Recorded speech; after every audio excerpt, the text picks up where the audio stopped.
Hi guys, I just did my first live stream in the Backyard Peace Project, but unfortunately it didn't record. So there was a bit of a techie thing there. I think I needed to click a button. So obviously I was mistaken. So I really apologize about that. So I thought I'd jump in here and just sort of recap what I'd said in the live stream so that you guys can have access to it. Um, so number one, I'm absolutely thrilled that you're here. Every time I get a notification that we've got a new member and a member's invited another new member, I can't tell you. I actually nearly cried this morning. I was so excited and it fills my heart to overflowing because my belief is the world is essentially good. And there are so many heart centered good people in the world who step forward and do daily kind tasks every single day in their families, in their communities, in their workplaces. And this is where the power is, guys. This is where the power is, these daily acts of kindness, this reason to be connected, this reason to belong to each other. And I feel like some of the leadership powers out there, they're sort of heavily relying on divide and rule, right? If we're kept separate from each other, then we're manageable, like we can be controlled. I'm not saying that's everybody, but I'm saying that's it. Unfortunately, there are a lot of self-serving leadership out there that are looking to progress their careers, but have forgotten that they're actually there to represent and serve us. I feel like if all of us can come together in this kind of a movement, there is so much power in that because individually, we're powerful in our own lives, but when we connect collectively, there's actually no limit to what we can achieve together. And I really believe in these heart centered people looking for these reasons to be connected. And I just recently was invited to go to LA to spend the weekend with the transformational leaders of California, which I was very excited about. And they're really amazing people who I deeply honor and respect.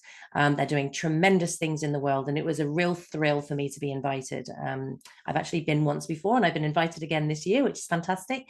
But to be in the room with such high vibe people who are creating change, who are dedicated to expanding global consciousness, it was an absolute divine weekend for me. But what it really did is it gifted me something really special. So the Backyard Peace Project's been on my heart for about 4 years, but it never quite felt like the right time to step forward and launch it.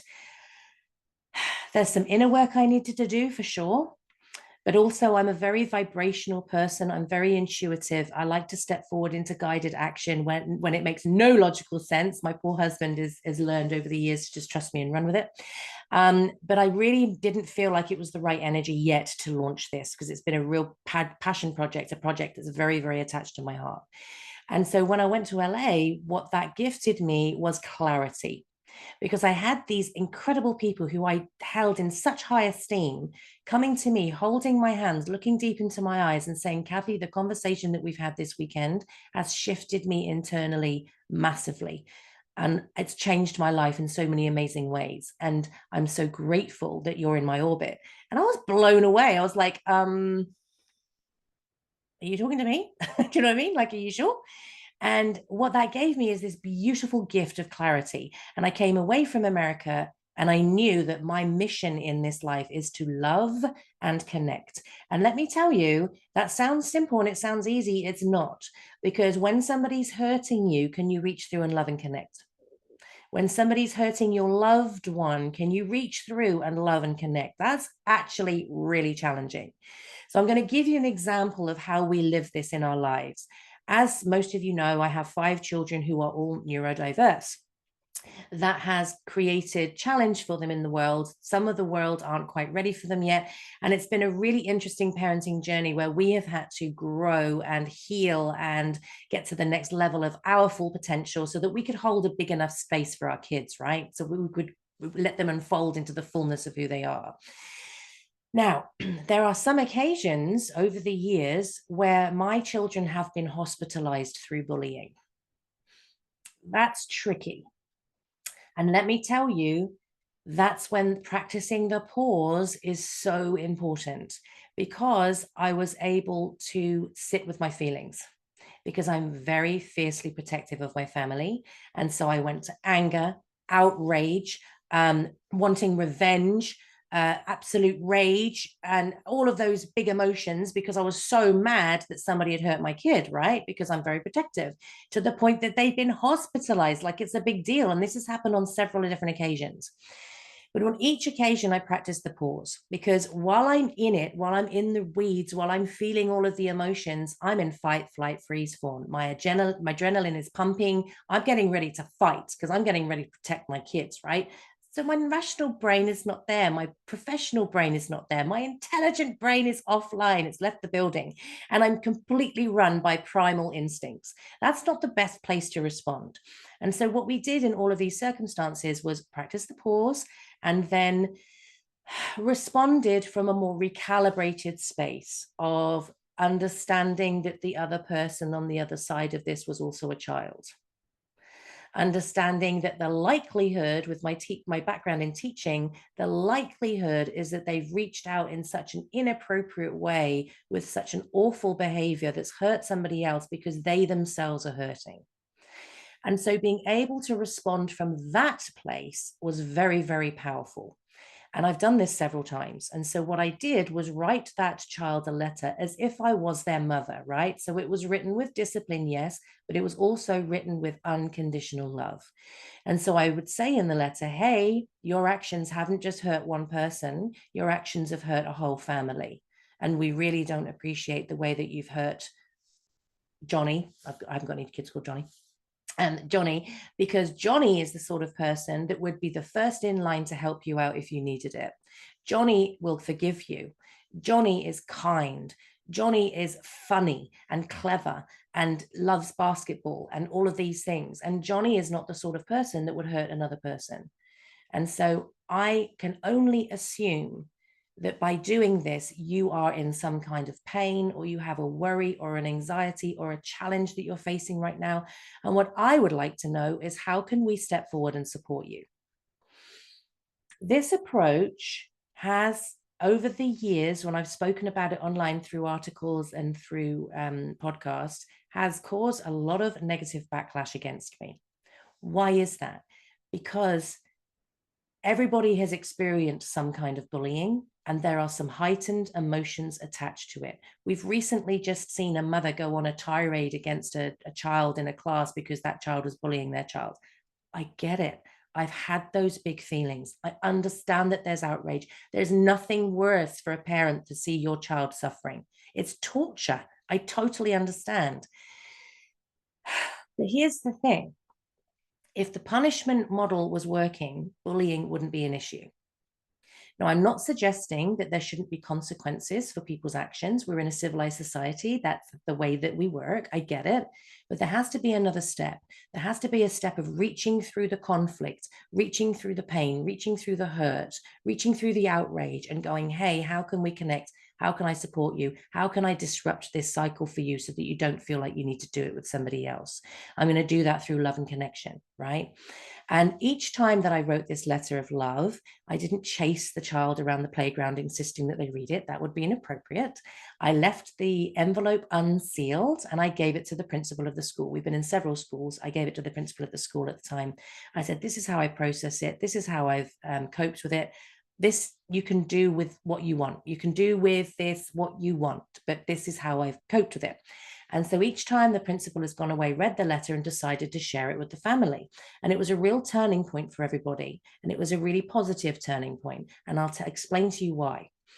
It was a positive experience for my child because we responded in the way that we did, and because my child had this intricate understanding that the behavior that was put upon them was coming from a place of pain and separation and isolation and fear. They understood that there wasn't a deficiency within themselves that had provoked that behavior against them.